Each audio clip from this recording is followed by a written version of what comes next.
et messieurs, bonjour. Voici les titres de l'actualité. Après les Philippines, le typhon Nesat s'est approché d'Hong Kong, paralysant la région soumise à des vents violents. Le sud de l'Australie est en proie de violentes tempêtes. L'aéroport de Melbourne a dû clouer ses avions au sol par mesure de sécurité. Les Grecs ont une fois encore protesté à Athènes afin de montrer leur indignation face au plan d'austérité qui leur est imposé.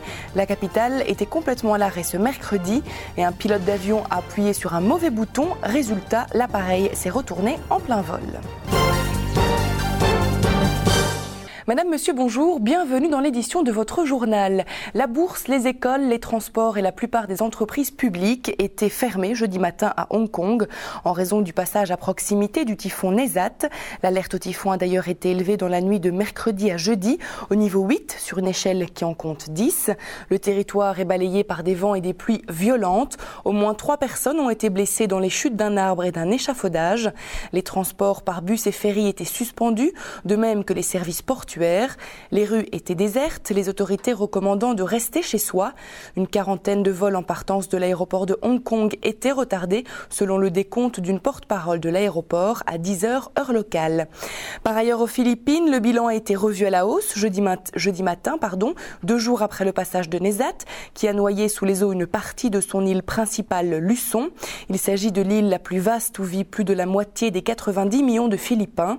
Les vents soufflant à 170 km/h en rafale et les trompes d'eau ont causé d'importants dégâts. Nous avons répertorié 35 morts et les secours se déplacent en canoë et petits bateaux pour venir en aide à ceux qui en ont besoin, a déclaré à l'AFP Benito Ramos, le responsable du bureau de la défense civile. Le bilan pourrait encore s'alourdir car 45 personnes sont portées disparues, a précisé monsieur Ramos. Il s'agit pour la plupart de pêcheurs sortis en mer malgré les avertissements des services météo. À présent, Nesat se dirige vers l'île chinoise de Henan et Canton dans le sud. Alors que l'arrivée du printemps devrait réchauffer les cœurs australiens, la ville de Melbourne ne brille pas sous les premiers rayons, mais doit faire face au contraire à d'importantes tempêtes. En effet, mercredi, les aéroports de la ville ont été obligés de clouer les avions au sol, alors que les trains accusaient aussi d'importants retards. Des centaines de passagers en colère ont passé la nuit dans l'aéroport de la ville, quand ce n'était pas carrément dans leurs avions, incapables de se déplacer dans cette tempête. Un avion régional a également été frappé par la foudre, mais a réussi à atterrir sans incident. Le mauvais temps touche également l'ensemble de la Nouvelle-Galles du Sud et un avis météorologique a mis en garde les habitants de la région afin de protéger les maisons et les voitures face au vent de 90 km/h. La ville de Sydney n'était quant à elle pas en reste avec une tempête qui se rapprochait à grande vitesse à partir de l'ouest et qui devrait toucher la métropole dès jeudi après-midi. Une météo qui a fait chuter les températures entre 10 et 16 degrés, bien loin des premières chaleurs habituelles du printemps. Une fois encore, la capitale grecque est aux prises des syndicats qui protestent contre le plan d'austérité décidé par le gouvernement pour relever l'économie. Ce mercredi, la ville tournait au ralenti, tous les transports en commun étaient à l'arrêt. Du fait de l'absence de tout transport, métro, bus, trolley, tram et taxi, les grands axes d'Athènes étaient complètement embouteillés.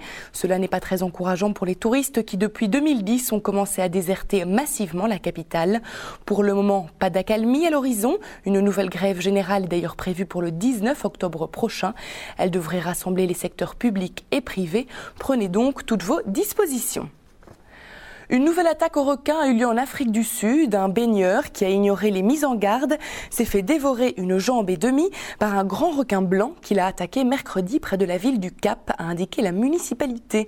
Pour protéger les nageurs sur les nombreuses plages de la péninsule, la ville du Cap a mis en place un réseau d'observateurs qui surveillent les eaux à la jumelle depuis des perchoirs en altitude. Si un requin est repéré, un signal est donné par radio d'actionner une sirène et de lever un drapeau à l'emblème distinctif, un requin noir sur fond blanc.